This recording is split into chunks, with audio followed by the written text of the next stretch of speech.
अस्सलाम वालेकुम वरहमतुल्लाहि वबरकातुहू। कैसे हैं बच्चों, ठीक हो तुम लोग? खैरियत से हो? अच्छा, अब बेटा मैं ये आपसे चीज़ शेयर कर रहा था कि हमारा रीअवेकनिंग ऑफ ईस्ट जो है, वो चैप्टर चल रहा था, है ना? तो हमारे पास आज इसकी हम कोशिश करेंगे इसको आगे फर्दर लेके चलें, ताकि हमें एक चीज़ क्लियर हो जाए कि एशिया की बेदारी पर जो नोट है, वो हमें क्लियर हो जाए ना? तो could you let me know कि हमारे पास जो कौन-सी स्लाइड चल रही थी? स्लाइड नंबर 19 है, ये तो हम कर चुके। और इसके अलावा जो है वो हमारे पास जो है वो 20 भी ऑलमोस्ट हम कर चुके। हाँ, तो could you let me know कि हम लोग कौन-सी स्लाइड नंबर 20 पर है? क्योंकि 2 क्लास है ना मेरी, तो किसी जगह मैं कुछ हाँ, ठीक है। 21st का लास्ट पैराग्राफ। बस हम लोग फिर एंडिंग एंडिंग पे चल रहे हैं। ठीक है,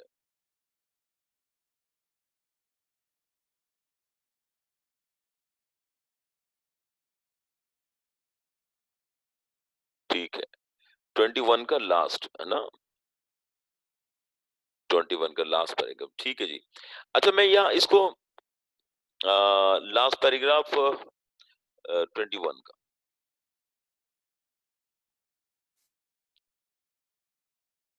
अच्छा, अच्छा अब मुझे बताइएगा बेटा कि ये हम यहाँ से शुरू कर रहे हैं, ठीक है? 20 लास्ट पैरा, ओके? ये मॉडर्न, ठीक है? जदीद। अच्छा, कॉन्स्पोलिटिज्म यहाँ से मैं शुरू करता हूँ। अपना पेन ले लूँ मैं, हाइलाइटर ले लूँ और जैसे ही हम इसको ताकि हमारे पास ये सिलसिला शुरू हो जाए। ठीक है बेटा? अब देखिए बेटा modern cosmopolitanism is based upon science and machinery. ये लफ्ज़ आपको समझिएगा।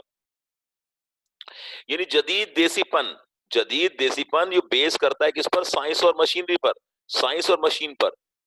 These two new elements in the civilization have been superimposed upon older culture and have shown themselves such powerful solvent that may tend to put an end to not only what bad but also to what was good in the culture of the past. ये देखिए पूरी line समझ लें। मेरे साथ साथ चलिएगा, मैं आपको आवाज प्रॉब्लम कर रही है?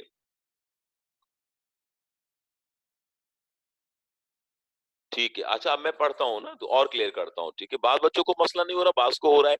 मैं दोबारा पढ़ता हूँ। मॉडर्न, ठीक है? अच्छा, मॉडर्न कॉस्मोपॉलिटिज्म यानी जदीद देसीपन।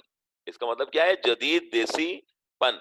यानी अगर आप गौर करें कि आपके पास ये जो जदी जिद्दत और देसीपन यानी ये इस बेस, चाहे हम देसी स्टाइल की लाइफ गुजार रहे हैं या चाहे हम जदीद जिंदगी गुजार रहे हैं, ये है किसके ऊपर? साइंस के ऊपर, है ना बेटा? यानी बगैर साइंस के गुजारा नहीं है, है ना? और साइंस तो अल्लाह ताला भी हमें पढ़ा रहा है ना? कुरान शरीफ में अल्लाह बता रहा है ना, दिनों का हिसाब कर लो, है ना? साइंस है ना, मैथमेटिक्स है ना, ठीक है? देखो मैं कैसे दिन को रात में चेंज कर रहा हूँ, फिजिक्स है नहीं है उसमें?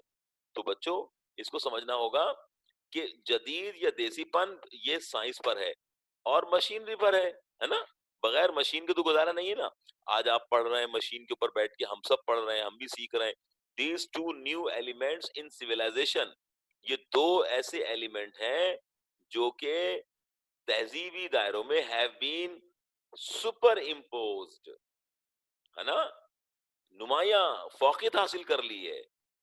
इसने बहुत फौकियत हासिल कर ली है, अहमियत हासिल कर रही है अपॉन ओल्डर कल्चर, पुराने पुराने रस्म पर, पुराने रस्म और रिवाज पर साइंस ने और मशीनरी ने बहुत हद तक फौकियत हासिल कर ली है।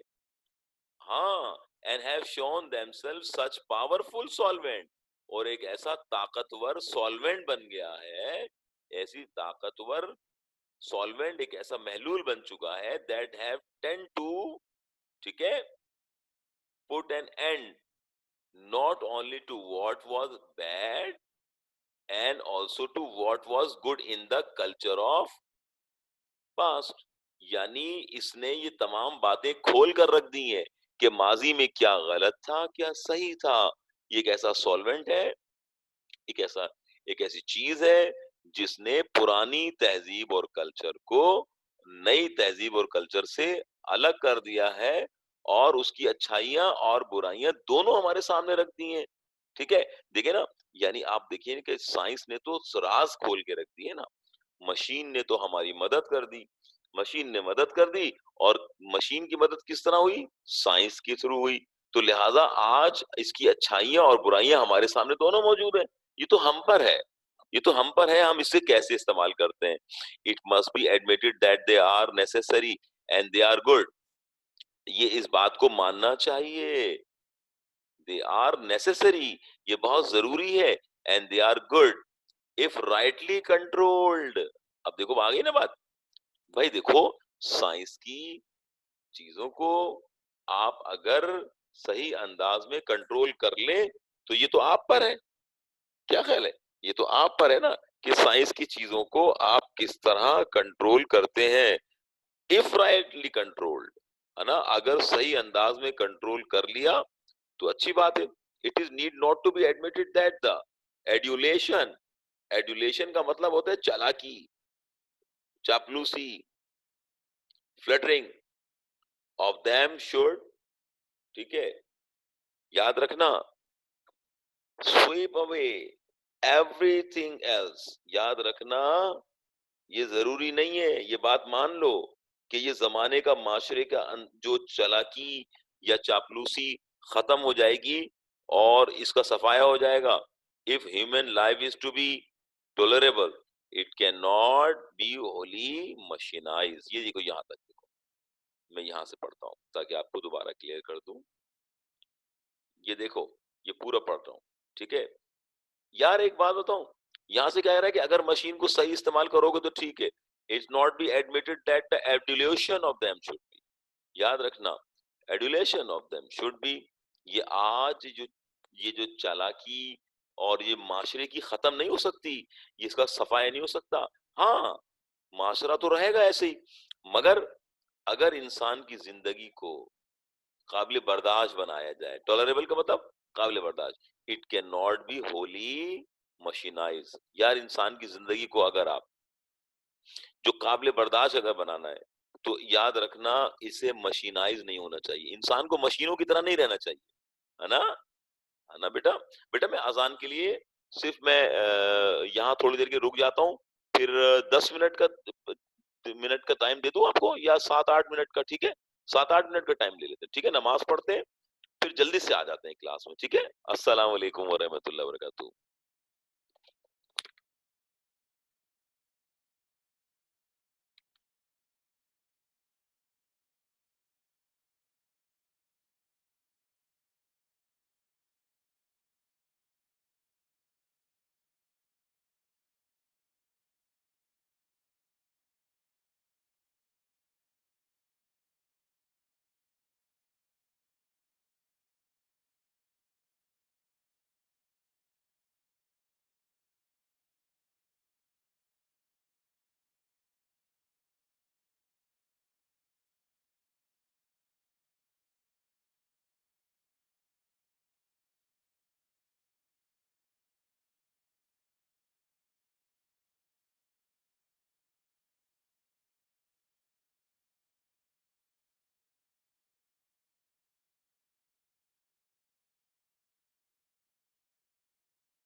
अस्सलाम वालेकुम व रहमतुल्लाहि व बरकातहू।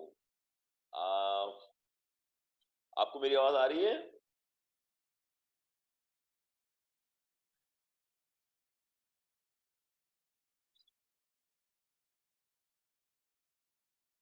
अब आपको आवाज आ रही है मेरी? आपको आवाज आ रही है मेरी? बस बस बस बस, आपको मेरी आवाज इसलिए नहीं आ रही थी क्योंकि मैं बोल भी तो थोड़ी रहा था, मैं तो नमाज पढ़ रहा था, है ना? ठीक है, तो जब मैं नमाज पढ़ रहा था तो आपको मेरी आवाज कैसे आती? ठीक है, तो चलो भाई, बड़ी जबरदस्त चीजें मैं आपको बताऊंगा अभी। ठीक है, अब आप जरा गौर करिएगा, आप लोग बड़ा तवज्जो से सुनिएगा इस चीज को ना। हाँ, आप लोग बड़े जज्बाती लड़के हैं भाई, ये जरा समझिएगा इसको। यहाँ पर एक लाइन पढ़ रहा हूं, कह रहा है कि if human life is to be tolerable, अगर इंसान की जिंदगी को काबिल बर्दाश्त बनाना है, नर्म रवैया, है ना भाई? नर्म। हाँ, अगर इंसान की जिंदगी को काबिल बर्दाश्त बनाना है तो it can not be wholly mechanised. इंसान की जिंदगी को मशीनाइज मत बनाना। इट मस्ट कंटेन, इसमें होना चाहिए, it must contain, it must contain, sorry, continue, continue होनी चाहिए, कंटिन्यूटी होनी चाहिए। क्या चीज? It must continue to contain poetry. हाँ, कंटेन का मतलब मुश्तमिल, और कंटिन्यू का मतलब जारी रहना चाहिए। इंसान की जिंदगी को अगर आपने काबिले बर्दाश्त बनाना है, काबिले बर्दाश्त बनाना है, तो जरा गौर तो करो, इसके अंदर मुश्तमिल होनी चाहिए इंसान की जिंदगी में। पोएट्री होनी चाहिए, शायरी, music, art and love and the simple joys of life. इंसान की जिंदगी में आर्ट होना चाहिए, खुशियां होनी चाहिए। ओ भाई, जब इंसान सुबह से लेकर रात तक पैसे कमाता रह जाएगा तो क्या खुश रहेगा? इंसान की जिंदगी को मशीनाइज नहीं बनाना चाहिए। आज आप देखें, हमारी तबीयत में गुस्सा है, नरमी खत्म हो गई, नरमी खत्म हो गई। अरे भाई, नरमी से तो इंसान बनता है, नरमी से इंसान बनता है। मैं तुम्हें एक मिसाल दूं, एक मिसाल देता हूँ। मिसाल ये है, तुमने सुना होगा कि, यकीनन सुना होगा कि लोहा नर्म होता है ना, जब लोहा, तो उससे औजार बनता है ना? लोहे को पिघला कर आप हथौड़ी बनाते हैं, छेनी बनाते हैं, सब कुछ लोहे को नर्म करके औजार बनता है। मट्टी को नर्म करते हैं ना, तो खेत बन जाता है ना? ठीक है, मट्टी को नर्म करते हैं तो खेत बन जाता है, और लोहे को नर्म करते हैं तो क्या बनता है? औजार बनता है। सोने को गर्म करते हैं, सोने को नरम करते हैं तो सोना जेवर बन जाता है, और आटे को नरम करते हैं तो रोटी बनती है। और जब आदमी का दिल नर्म हो जाता है ना, तो वो इंसान बन जाता है। अल्लाह करे ये बात समझ में आ जाए आपको। समझ में आ रही है आपको? समझ में आ रही है आपको? यानी आप, जब तक नरमी नहीं है तो कुछ भी नहीं है ना? यानी इंसान के अंदर नरमी होनी चाहिए। समझ में आ रही है आपको? तो किताबें पढ़ो, आपस में प्यार से रहो, है ना? खूबसूरत, देखो एक दूसरे के, कि एक दूसरे में कीड़े मत निकालो कि तू ऐसा है वो ऐसा है, तो यही तो सिखा रहा है हमें, है ना? नहीं, ये तो अमीन, इसको छोड़ दो, ये तुम अभी, तो अभी अभी रहने दो बेटा। ठीक है, मैं सिर्फ ये जो जनरल बात कर रहा हूँ कि हमेशा याद रखना अमीन, कि इंसान नरमी से बनता है बेटा, नरमी से, है ना? तो हमने क्या करना है कि हमें एक दूसरे के साथ खुलूस से पेश आना है ना? है ना? जी जी जी। ठीक है।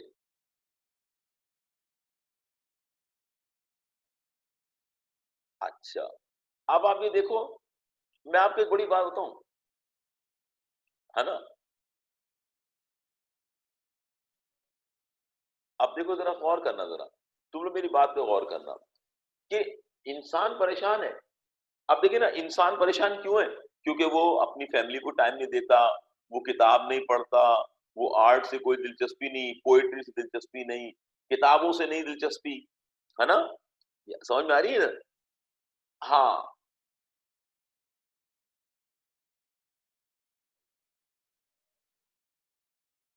नहीं, नहीं छोड़िए, अब आपको देखिए, अच्छा, love of family, love of friendship, love of people, याद रखना इंसान से मोहब्बत होनी चाहिए इंसान को। तो इंसान देखिए ना, इंसान एक देखो, एक मुल्क दूसरे मुल्क पर गोलियाँ चलाएगा, बम चलाएगा, तो उसको इंसानियत से मोहब्बत तो नहीं होगी ना। इसका मतलब ये है, इसका मतलब ये है कि इंसान को मोहब्बत इंसानियत से होनी चाहिए, ठीक है? इंसानियत से होनी चाहिए। देखिए, आप अगर अगर आप लड़ते हैं, अगर आप लड़ते हैं, झगड़ते हैं, तो इसका मतलब आप तो इंसानियत के दुश्मन हैं। तो ये हमें वो सबक दे रहा है कि एशियन कंट्रीज़ को यानी ये नहीं चाहिए कि या यहाँ के रहने वालों को कि सिर्फ़ और सिर्फ़ मशीनाइज़ बन जाएँ। हमारी तरह बल्कि वो कह रहा है कि इंसान की ज़िंदगी को अगर काबिल बर्दाश्त बनाना है, तो उसके अंदर पोएट्री भी होनी चाहिए, है ना? है ना? ठीक है? अब आप समझ आए? तो अभी अब आप देखें, मैं ये कहता हूँ कि देखो, अब अगर आप गौर करें कि इंसान ना दूसरों की गलतियाँ नोट करता है, दूसरों की बातों को नोट करता है, अपने ऊपर नहीं देखता। अगर आप गौर करें, मिसाल के तौर पे इसकी मिसाल तो यही है कि हम जब दूसरों की गलतियाँ नोट करते हैं और अपनी तरफ हमारा ध्यान नहीं जाता कि हम में कितनी गलतियाँ हैं। तो हज़रत अली का कौल ये है ना, कौल ये है कि इंसान मक्खी की तरह ना बन जाए कि पूरा जिस्म छोड़कर जहां से खून बह रहा होता है, मक्खी हमेशा वहीं बैठती है। साफ सुथरे जिस्म को छोड़कर मक्खी गंदे जगह जहां पीप निकल रही होती है, गंदगी होती है, वहां बैठती है। तो इंसान को सिर्फ इंसान को आम गंदी मक्खी की तरह नहीं होना चाहिए कि इंसान की नेकियां छोड़कर उसकी सिर्फ एक बुराई पे नजर रखे, बल्कि उसकी ओवरऑल खूबसूरती को, उसके उसकी ओवरऑल अच्छाइयों पर नजर रखनी चाहिए। तो जंग खत्म हो जाएगी, जंग खत्म हो जाएगी, इंसान नहीं लड़ेगा आपस में, ठीक है? जैसे कोई मेरा स्टूडेंट है, अगर वो मुझसे कोई ऐसी बात गलत कर देता है, तो मुझे उसकी अच्छाइयों पर नज़र रखनी चाहिए कि यार इसने मेरी सारी ज़िंदगी इज़्ज़त की, अगर इससे थोड़ी बहुत गलती हो गई तो कोई बात नहीं। तो इंसान मक्खी की तरह ना बन जाए, जो सिर्फ गंदगी ही बैठती है सफाई छोड़कर। तो हमें तो इंसान की नेकियों पर नज़र रखनी चाहिए। हमें हमें दूसरों पर, तो वो जंग खत्म हो जाएगी। फिर लिखा क्या है? अगला जुमला सुनेगा, these are thing that tend to be brought forgotten in mechanised age. लो, ये देखो, ये देखो, पढ़ो जरा, ये लाइन पढ़ो कि ये क्या कह रहा है। ये देखो क्या कह रहा है, ये देखो क्या कह रहा है कि these are thing that tend to be forgotten mechanised machine age. देखो, ये जो बर्दाश्त होने वाली जो इंसान की जात है ना, इंसान जब अपने आप में भटक जाता है ना? देखिए, हाँ, ये कह रहे हैं कि मशीन के दौर में ये लोग भूल जाते हैं, भूल जाते हैं। हाँ, हाँ, these things but tend to be forgotten, भूल जाते हैं। इन द मशीन एज, मशीनी दौर में लोग भूल जाते हैं। They are forgotten in the, ठीक है, कम्युनिस्ट फिलॉसफी, यानी कम्युनिज्म के अंदर भी लोग भूल जाते हैं। And they are not given, and they are not given, ठीक है, and they are not given. अब क्या है? सफिशिएंट। सफिशिएंट का मतलब क्या है? सफिशिएंट का मतलब क्या है? मुनासिब। And they are not given sufficient, weighed by man, weighed by many man who think themself in a forefront of progress. देखो भाई, और ये जगह नहीं मिलती उनको फोरफ्रंट, आगे, प्रोग्रेस, तरक्की में। याद रखना, जो इसे भूल जाएगा ना, वो तरक्की नहीं कर पाएगा। तरक्की के दौर, अच्छा, लोग क्या समझते हैं तरक्की का मतलब पैसे कमाना, है ना? तरक्की का मतलब नोट जमा करना। अच्छा, तरक्की का मतलब असला जमा करना। तरक्की का मतलब एक मुल्क दूसरे मुल्क पे कब्जा कर ले। तो मशीन के अंदर लोग भूल जाते हैं ये। लेकिन याद रखना, हम जिस दीन के मानने वाले हैं ना, तो कसम खुदा की इसमें खानदान को टाइम देना, दोस्तों को टाइम देना, खैरियत मालूम करना, बीमारों का पूछना, ये सब हमारे दीन का हिस्सा है। अगर हम इस पर चलेंगे तो हमारा मुल्क भी अच्छा हो जाएगा, मुल्क अच्छा हो जाएगा तो एशिया भी अच्छा होगा, एशिया अच्छा हो जाएगा तो हम किसी भी ब्लॉक का हिस्सा नहीं बनेंगे, ना अमेरिकन ब्लॉक का बनेंगे, ना रशिया या चाइनीज ब्लॉक का मतलब। तो हम हमेशा, ये हमें मशवरा दे रहा है, ब्रेटन रसल मशवरा दे रहा है, तुम किसी ब्लॉक का हिस्सा मत बनना। ये आज हमारा चैप्टर एंड होने वाला है। अच्छा, अब आप देखें, I should like to hope, ये देखें, मैं तो उम्मीद लगाऊंगा, मुझे उम्मीद लगानी चाहिए, that reawakening Asia will remember these elements in good life। आए हाय, जुमला और करो। कह रहा है कि मैं उम्मीद करता हूं, उम्मीद लगाऊंगा, मुझे उम्मीद होनी चाहिए कि एशिया इन बातों को अपनी जिंदगी में याद रखेगी, और अच्छी जिंदगी के अंदर याद रखेगी, अच्छे अंदाज में याद रखेगी। मशीन नहीं बनना है ना?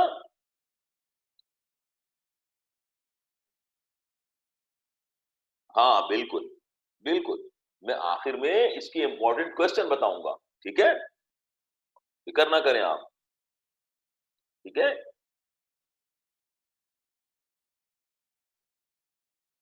अब देखें, मैं आपको इंपॉर्टेंट क्वेश्चन बताऊंगा और आप बताऊं, आप इसके जवाब खुद याद कर लेंगे इंशाल्लाह, देखिएगा आपको मुश्किल ही नहीं होगी। सबसे मुश्किल चैप्टर पढ़ रहे हैं आप इस वक्त, बड़े टेढ़े चैप्टर हैं ये, लेकिन आप देखिएगा आपको आसान करता जा रहा हूँ, आपको बातें कर करके समझाता जा रहा हूँ। ये चैप्टर मैं चाहूं तो आधे घंटे में खत्म कर सकता था, लेकिन मैंने कहा नहीं यार, दो क्लासें लूंगा, तब से इन बच्चों को समझ में आया था कि कल ये खुद पढ़ा सके ये चैप्टर, है ना?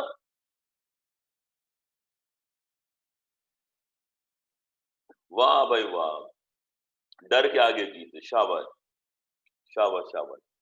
आगे चलो बेटे, है ना? पता नहीं कौन कौन सी बातें कर रहे हो तुम लोग।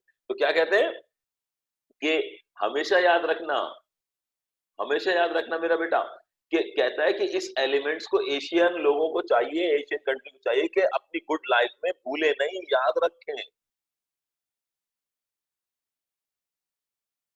अच्छा, हम अगर भूल जाएंगे तो हम मशीनाइज हो जाएंगे, तो अगर मशीनाइज हो जाएंगे तो फिर हमें इंसानियत से दूर हट जाएंगे हम लोग। ये देखें, अब देखें यहाँ पर क्या कह रहा है कि आई शुड लाइक टू, ये दोबारा एक अगली लाइन देखें, I should like to think that, अच्छा, राइवलरीज का मतलब होता है दुश्मनियां, रकाबत, हड्डे, है ना? कहता है कि मैं तो ये सोचता हूं कि मुझे ये सोचना चाहिए कि रकाबतें एंड द स्ट्रगल और जद्दोजहद फॉर नेशनल इंडिपेंडेंस, कौमी आजादी की रकाबतें, कि एक मुल्क आजाद दूसरे मुल्क आजाद से रकीब बन जाए, लड़े झगड़े। अदब तो खुश है। अच्छा, अब आप देखें यहां पर क्या कहते हैं कि I should like to think that, revelries का मतलब होता है दुश्मनियां, हाँ, रकाबतें एंड स्ट्रगल और जद्दोजहद for national independence will not be so severe, इतनी शिद्दत ना हो जाए, कौमों की आजादी की दुश्मनियां और वो जद्दोजहद जो एक दूसरे के खिलाफ करते हैं, इतनी शदीद ना हो जाए, एज टू कंपेल, के मजबूर होकर मिलिट्रिस्टिक मशीनाइजेशन बन जाए, कि फौजी साजो सामान बनाने में लग जाए सारी ताकत। यानी इंसान को ये चीज सोचना पड़ेगी, क्या चीज, कि सर हम अपनी जिंदगी को इतना मशीनाइज ना कर दें कि हम लोग अपनी आजादी की जद्दोजहद में और दुश्मनी में, राइवलरीज में राइवलरीज में इतना आगे बढ़ जाए कि सिर्फ और सिर्फ अपने अंदर फौजी साजो सामान जमा करने लगे। अब देखिए, आपको पता है पिछले दिनों हिंदुस्तान ने, इंडिया ने पिछले दिनों फ्रांस से जंगी जहाज खरीदे, फ्रांस से। तो किस लिए जी? आपको पता है, शब बारात में फोड़ने चलाने के लिए उन्होंने धमकी दी कि हम आपसे ज्यादा एयरफोर्स में आगे हैं, जबकि उनकी एयरफोर्स का हाल तो आपको मालूम ही है ना?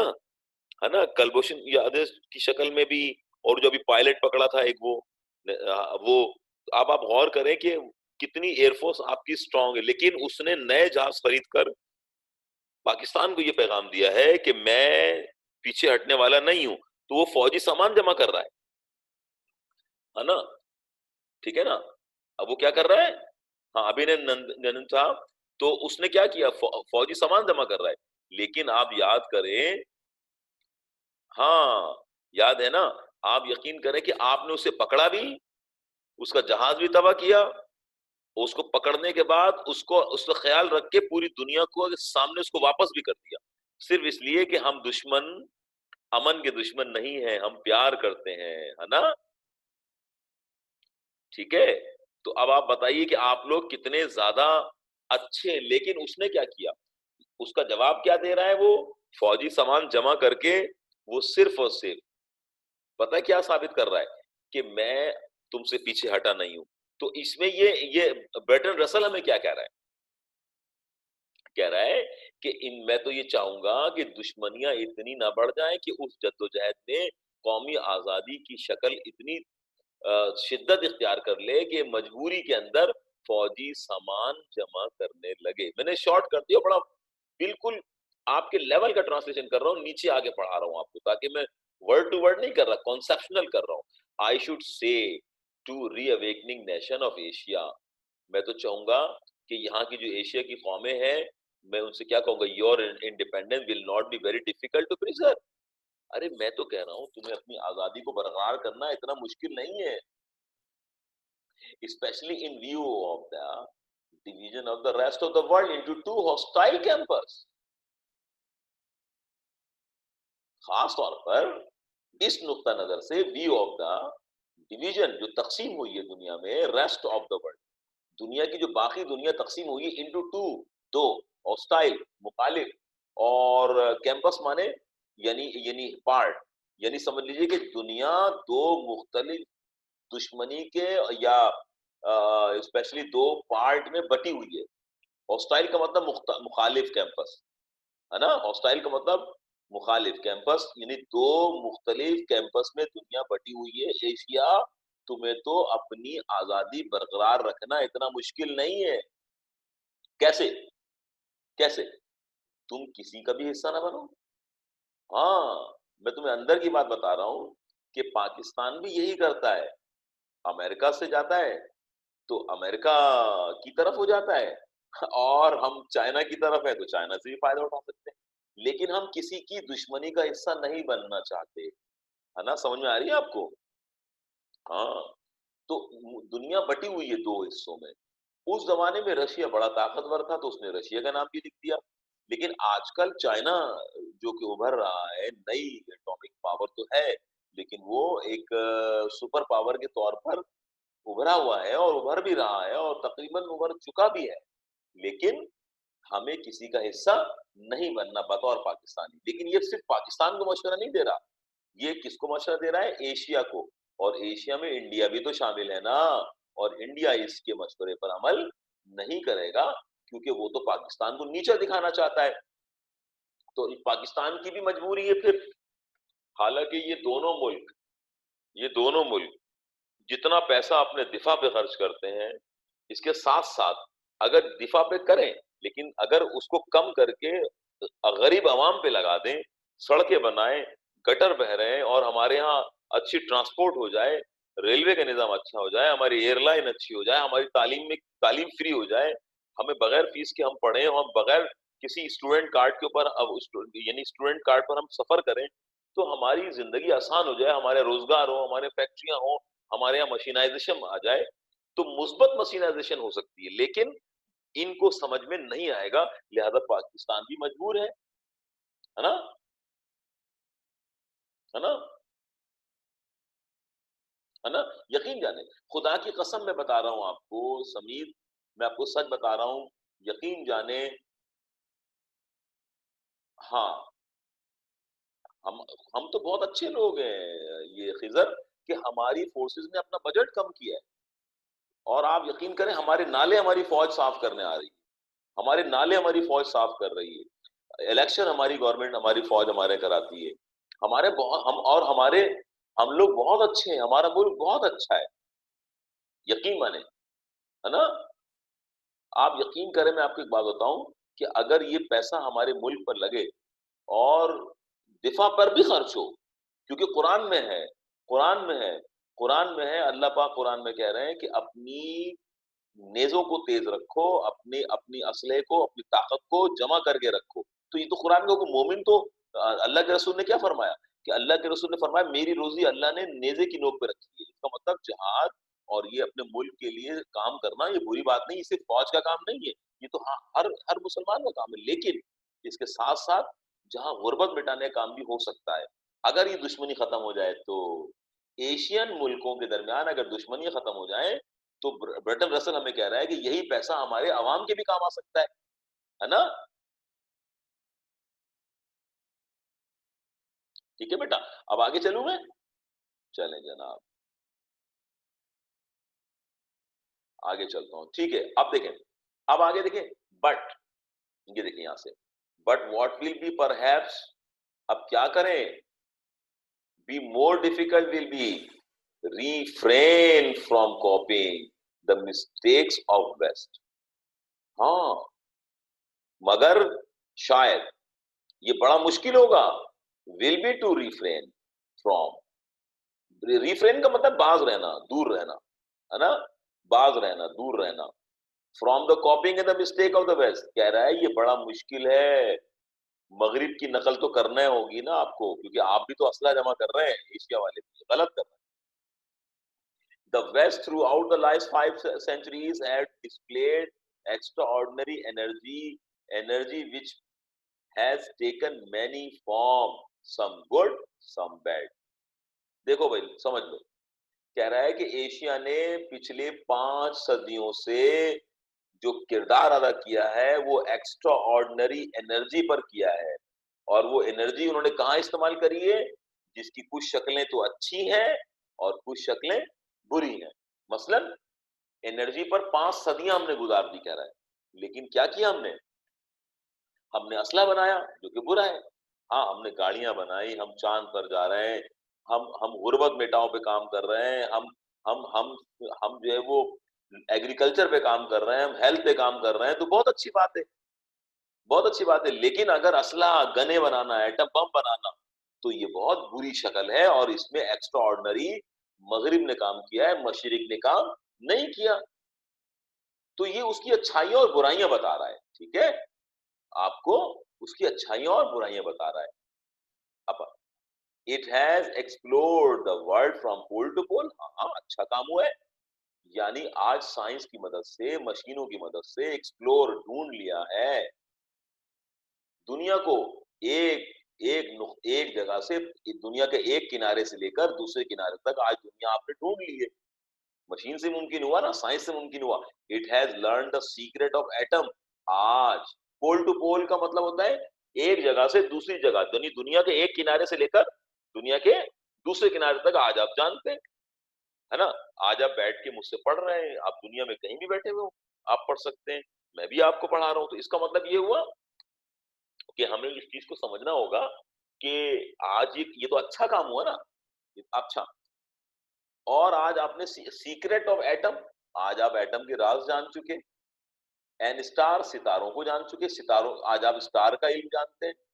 It has discover how to produce such an evidence of necessaries, evidence कहते हैं कसरत को। आज आपने अपनी प्रोडक्शन को ढूंढ लिया है कि बहुत ज्यादा कसरत के तौर पर जरूरियात आपने ढूंढ ली है, आज आपकी जरूरियात बढ़ गई है। आज आपने मशीनाइज दौर के अंदर अपनी जरूरतें बढ़ा ली है। अब घरों में एयर कंडीशन जरूरी हो गए, आज आपकी जरूरतें बढ़ गई, आपकी गाड़ियां बदल गई, गाड़ियों की शक्लें बदल गई, और फूड बदल गया, खाना बदल गया, खाना खा खा के शक्लें बदल गई, है वजन बढ़ गए, ठीक है? तो आज आपकी जरूरतें पूरी नहीं बढ़ गई है। एंड कंफर्ट्स, आसाइशें, है ना? आज हमारी आसाइशें भी तो बढ़ गई हैं, कंफर्ट्स, आराम, है ना? यकीन जानिए, आराम। ये देखिए ना, आज आपको मामा बाबा अगर बोले, हाँ, ज़रूरत ज़िंदगी है सर, सही बात है, सही बात है। आसाइशें बढ़ गई, कम्फर्ट बढ़ गई, लग्ज़रीज़ बढ़ गई इंसान की ज़िंदगी में। Previous age would have thought unimaginable, unimaginable का मतलब होता है नाकाबिले यकीन, यानी पिछले दौर में, प्रीवियस एज में, वुड हैव थॉट इमीडिएटली, इनका ख्याल भी नामुमकिन था। आज आपके पास वो आसाइशें हैं। आप इस वक्त लैपटॉप पे पढ़ रहे हैं, आप यकीन माने 10 साल पहले नहीं पढ़ सकते थे। आप सदी तो छोड़े, 10 साल पहले हम कहाँ पढ़ रहे होते थे, 20 साल पहले क्या पढ़ रहे थे। तो हम तो तो इसका मतलब आज आपके अंदर आज आप देखो, अक्सर मैं क्लास में अक्सर बच्चों पे हंसता था। मुझे याद है जब वो थके होते थे, अबे मैंने कहा भाई 2 कदम पे तो कोचिंग सेंटर है, तुम आके थक जाते हो, तुमने रक्शे लगवाए हुए हैं, ऐसे लग रहा है अस्पताल जा रहे हो। ठीक है, ठीक है। हाँ, सामान 100 बरस का, पल की खबर नहीं। बिल्कुल सही कह रहे हैं अब्दुल्ला। देखो बेटा, अब आप देखें, है ना।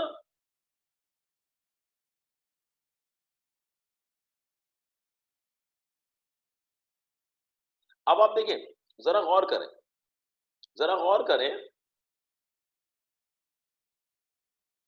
आप कितनी एक अहम बात मैं आपसे कह रहा हूं कि इन आसाइशों का,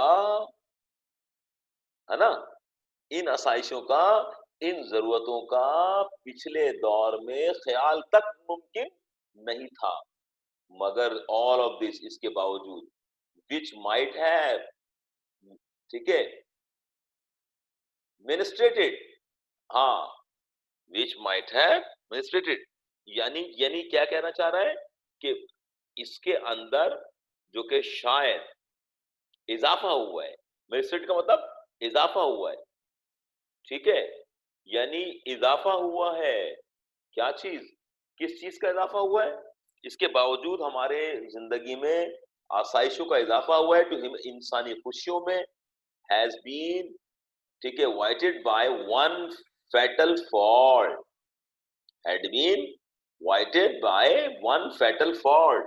इसके बावजूद कि हमारी खुशियों में तो इजाफा हो गया, वाइटेड का मतलब होता है खराब कर दिया, वन फैटल फॉल्ट का मतलब यानी मौलिक खतरनाक किस्म की गलती भी हो गई है। ठीक है, वो क्या गलती हो गई, हमसे क्या गलती हो रही है, the love of power over other human being. आज हमें दूसरे इंसानों पर अपनी ताकत का इस्तेमाल से प्यार हो गया है। हम लोग आपस में एक दूसरे को ताकत के जोर पे नशा हो गया हमें। तो आज एक इंसान, एक मुल्क दूसरे मुल्क को दबाना चाहता है। ये हमसे बड़ी गलती हो गई, है ना। भाई हमने जहाज इजाद कर लिया, हमने लाइट आ गई, हमने लैपटॉप इस्तेमाल कर लिया, लेकिन इन तमाम बातों के बावजूद, लेकिन इन तमाम बातों के बावजूद हमने सब कुछ इजाद कर लिया। लेकिन अफसोस की बात है, अफसोस की बात है कि हमने एक फॉल्ट कर लिया। कौन सा फॉल्ट, ताकत का नशा, है ना, power over other human being, दूसरे पर। African and Asian like have been torture. Africa भी गरीब है ना, बर आजम अफ्रीका। तो अफ्रीकन एंड एशियंस, आवाज डिस्टर्ब करे। अब आप देखिए जरा, Africans and Asian alike have been torture. दोनों को एक तरह की अजियत मिली, एंड अप्रोच, जालिम जाबराना हुकूमत मिली दोनों को। दोनों को अप्रेस्ड, जालिम और जाबराना हुकूमत मिली बाय द, ठीक है, एनर्जेटिक एंग्रिटी ऑफ वेस्टर्न कॉन्केस्ट। यानी इसका मतलब क्या है, इसका मतलब क्या हुआ कि दोनों को जाबराना हुकूमत मिली, और कॉन्केस्ट कहते हैं फतह, ठीक है, ठीक है, एनर्जेटिक, यानी ये वेस्टर्न कॉन्केस्ट। इसका मतलब क्या हुआ कि दोनों में एक किस्म की, यानी इख्तरा पसंद किस्म की, इख्तरा पसंद का मतलब यानी बस मेरी कोई किसी की नहीं चलेगी सिवाय मेरे। वेस्टर्न कॉन्केस्ट का मतलब मगरिबी फातेहीन, यानी अपनी अपनी करने वाले जाबराना हुकूमत मिली किनको, अफ्रीकन्स को और एशियन लोगों को। ठीक है, अब ये देखें,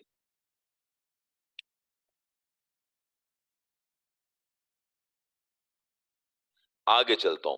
अच्छा, आगे, if the world is to be happy, energy and dignity must not longer be expended. याद रखो, इग्निटी दुश्मनियां, याद रखना, अगर दुनिया को खुश रहना है, तो याद रखना कि अपनी ताकत को, अपनी दुश्मनियों को, अपने मामलात को इतना ज्यादा एक्सपेंड नहीं करना, बढ़ाना नहीं है। इनटू एक्सप्लॉइटेशन टू दीज, यानी आपने अपनी इन चीजों को नहीं बढ़ाना। ठीक है, किस चीज को? नाजायज बातों को। एक्सप्लॉइट का मतलब, एक्सप्लॉइटेशन का मतलब ये नाजायज मुनाफा, नाजायज नहीं करना। आपने नाजायज नहीं करना of those who have less of this quality. हाँ, ये देखिए, ये देखिए क्या कह रहे हैं, मैं पढ़ता हूं। अगर इंसान को खुश होना है, अगर दुनिया को खुश होना है, तो याद रखना अपनी ताकत का इस्तेमाल नहीं करना, नाजायज तौर पर मुनाफा नहीं उठाना। किनसे? जिनके पास ये क्वालिटी नहीं है, पैसे नहीं है, वो असला नहीं बना सकते, आपको मार नहीं सकते, पीट नहीं सकते, तो आप उनके साथ नाजायज मत करना। अगर दुनिया को, यानी एक मुल्क गरीब है, तो आपने उसको उस पर कब्जा नहीं करना नाजायज, उसके साथ कोई ज्यादा ये नाइंसाफी नहीं करनी। लिखा है मैनकाइंड मस्ट लर्न, इंसान को सीख लेना चाहिए। डिग्री ऑफ म्यूचुअल रिस्पेक्ट, है ना, आपस में इज्जत करना सीखना चाहिए। विच हैज नेवर, अच्छा, हेट्रिटो, ठीक है, एक्सिस्टेड। हाँ, इंसान को इज्जत करना सीख लेना चाहिए। ठीक है, सीख लेना चाहिए। अच्छा, ये इत्रो का मतलब होता है अब तक नहीं है, जो कि अब तक नहीं है। एक्सिस्टेड का मतलब मौजूद, एग्जिस्टेड का मतलब मौजूद। कहता है कि इंसान को आपस में इज्जत करना सीख लेना चाहिए। एट्रिको जो अब तक नहीं है, एग्जिस्टेड का मतलब मौजूद होना, जो कि अब तक मौजूद नहीं है। हाँ, आज भी इंसान जो है वो एक दूसरे की इज्जत नहीं करता ना। ये इज्जत करने का, ये इज्जत करने का तरीका इंसान में मौजूद नजर नहीं आता। Perhaps some at least the of nation of Asian will have learned this lesson from their suffering। देखो, कह रहा है हाँ, लेकिन शायद, लेकिन शायद कुछ आखिरकार कौमें जो एशिया से ताल्लुक रखें, विल हैव लर्न, ये सीख लेंगी, अपने सबक को हासिल कर लेंगी, ये सीखेंगी, ये सबक हासिल करेंगी फ्रॉम देयर सफरिंग्स, अपनी अजियतें जो उसने बर्दाश्त की हैं। एशिया के लोगों ने जो अजियतें बर्दाश्त की हैं, शायद वो उनसे सबक सीख लेंगी। द हैंड्स ऑफ एंगिनस डिस्पॉट्स, है ना, यानी, यानी कहना क्या चाहता है, वो इससे सबक सीखेंगी। ठीक है, और क्या करेंगी? डिस्पॉट्स का मतलब क्या है? जाबिर। इग्नेसस का मतलब होता है बेसिकली जाबिर, हाकिम, जुल्म करने वाले। कहता है कि मैं ये समझता हूं कि शायद वो जो जुल्म करने वाले जाबिर हुक्मरानों से सबक हासिल करेंगे, जो उन्होंने तकलीफें झेलकर हासिल किया एशिया के मुल्कों ने। मगर परहैप्स ऑन अदर हैंड, मगर दूसरी तरफ अगर नहीं किया, they will only have acquired a wish to imitate the riddles. अच्छा, ये रदल्स क्या है? रदल्स पता क्या है? ये पुराने जमाने के हाथी से भी बड़े बड़े जानवर होते थे। जरा सुनना, ये जो लफ्ज इस्तेमाल कर रहा है, वो हाथी से भी बड़े बड़े जानवर हुआ करते थे पहले, जो लड़ते थे आपस में और तबाही मचा देते थे। तो कह रहा है कि अगर इन्होंने सबक नहीं हासिल किया, तो ये सिर्फ और सिर्फ एक्वायर्ड करेंगे, रखेंगे, पैदा करेंगे अपने अंदर एक ऐसी ख्वाहिश, इमिटेट जो नकल करेंगे, जो नकल करेंगे, एक ऐसी ख्वाहिश पैदा कर लेंगे जो नकल करेंगे। रदलस का मतलब एक ऐसे हाथियों की तरह, मास्टरडम्स, रदलस बुरी, यानी रदलस का मतलब एक बुरी, मास्टरडम का मतलब होता है बेसिकली एक हाथी, ये लेकिन कौन से हाथी?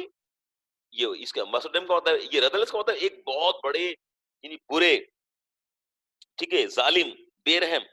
रदलस का मतलब क्या है? बुरे, जालिम, बेरहम। और मासुडम का मतलब क्या है? यानी पुराने जमाने के बहुत बड़े बड़े हाथी, जो शायद आज के हाथियों से भी कई बड़े थे, तो सिर्फ बोझ बन जाएंगे वो, और वो सिर्फ जुल्म करेंगे। Who are being the West to disaster. ठीक है, who are bringing the best, ये देखिए, हु आर ब्रिंगिंग, ब्रिंग नहीं है बल्कि bringing the West to disaster. जिन्होंने मगरिब को तबाही में लगा दिया। मैं इसको लाइन दोबारा पढ़ूंगा, समझ में नहीं आएगी, ठीक है? मैं दोबारा पढ़ता हूं। हाँ, ठीक है, बिल्कुल बिल्कुल ऐसा ही है, बिल्कुल। देखो बेटा, देखिए, मैं पढ़ता हूं। अगर उन्होंने, हाँ बस ये हो गया, बस खत्म हो गया मेरा टाइम। मैं सिर्फ ये लाइन मेरी एंड कर दूं ना, ठीक है?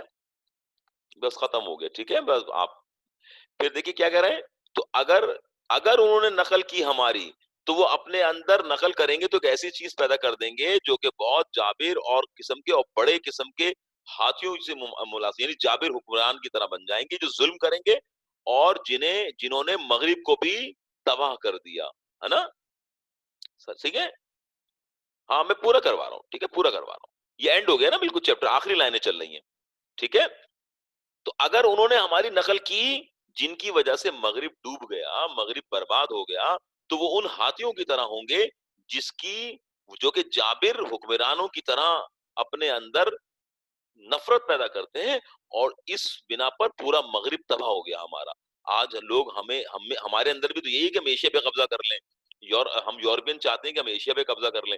तो ये तो इसका मतलब हम जालिम हाथियों की तरह हैं जो आपस में लड़ा करते थे। हम में और उनमें कोई फर्क नहीं रहेगा। आप समझ में आ गई लाइन?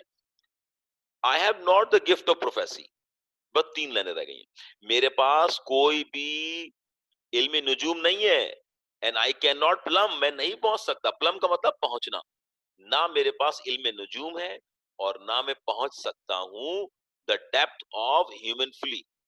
ह्यूमन फीलिंग, इंसानों की जो गलतियां हैं, मैं उनको पहले से कैसे बता सकता हूं? मुझे नहीं पता। मगर वाइल देर इज अनसर्टेनिटी, जब तक ये बेचैनी है, होप तो उम्मीद भी है, एंड एप्रीहेंशन आर, ये तमाम मामलात, ये उम्मीद भरे मामलात आर इक्वली, ठीक है, रैशनल, ठीक है, ये तमाम मामलात, रैशनल का मतलब होता है माकूल, ठीक है, और फुली का मतलब गलतियां। तो कह रहा है ये तमाम मामलात एक माकूल उम्मीद में बदल चुके हैं। And hope is more likely to be beneficial. तो मैं ये समझता हूं, मुझे बहुत ज्यादा उम्मीद है, ठीक है, मेरे पास इल्म नुजूम नहीं है और ना ही मैं कोई ये इन्हें उम्मीदें दर उम्मीद रखता हूं, लेकिन मुझे एक माकूल उम्मीद तो है। वो ये क्या है कि, और जो कि मेरी उम्मीद बहुत फायदेमंद है अगर ये मेरी उम्मीद पर चले। वो उम्मीद क्या थी कि एशिया के लोग कभी भी दुनिया पर कब्जे का नहीं सोचेंगे, बल्कि अपने आप को किसी मुखालिफ, है ना, किसी मुखालिफ कैंप का हिस्सा बनने से रोकेंगे। ना अमेरिकन ब्लॉक, ना रशियन या चाइनीज ब्लॉक, किसी का भी हिस्सा नहीं बनेंगे। एशिया को मशवरा दे रहा है, ये आपको सवाल है। So long therefore as hope remain possible, तो जब तक उम्मीदें बाकी हैं, जब तक उम्मीदें बाकी हैं, आई शैल कंटिन्यू टू होप, मैं उम्मीद लगा के रखूंगा। And large part of my hope will be centred in east, जब तक उम्मीद बाकी है मैं उम्मीद करता रहूंगा, मेरी उम्मीद जारी रहेगी। और मेरी ज्यादातर हिस्सा मेरी उम्मीद का, मेरी उम्मीद का ज्यादा बड़ा हिस्सा, मेरी उम्मीद का पूरा हिस्सा या ज्यादा बड़ा हिस्सा, उसका मरकज कौन होगा? मगरिब नहीं, बल्कि क्या होगा? मशरिक होगा, क्योंकि मुझे मशरिक से बहुत उम्मीद है। ठीक है? तो बहुत शुक्रिया, बहुत शुक्रिया। आज हमारा चैप्टर एंड हो गया। इसके सारे क्वेश्चन फिर मैं नेक्स्ट क्लास में भी बता दूंगा आपको, और नेक्स्ट क्लास में अगला चैप्टर भी पढ़ेंगे हम लोग, ठीक है? अल्लाह हाफिज, अपना ख्याल रखिएगा दुआओं में। अस्सलाम वालेकुम व रहमतुल्लाहि व बरकातहू।